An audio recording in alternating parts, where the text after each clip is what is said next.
मान्य सदस्य कृष्ण हरि बुढाथोकी। सम्माननीय सभामुख महोदय, आज नेपालको अर्थतन्त्रको मुख्य चुनौती भनेको लगानीको विश्वास र वातावरण कमजोर हुनु हो। बैंकमा इतिहासकै धेरै 15 खर्ब लगानी गर्न सकिने रकम छ।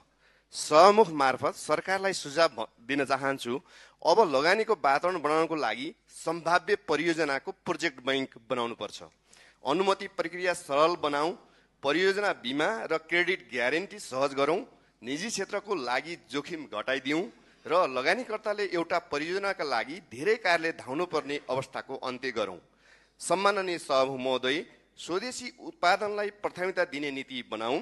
तपाईँ उत्पादन गर्नुहोस्, हामी किन्छौँ भन्ने विश्वासिलो वातावरण बनाऊ।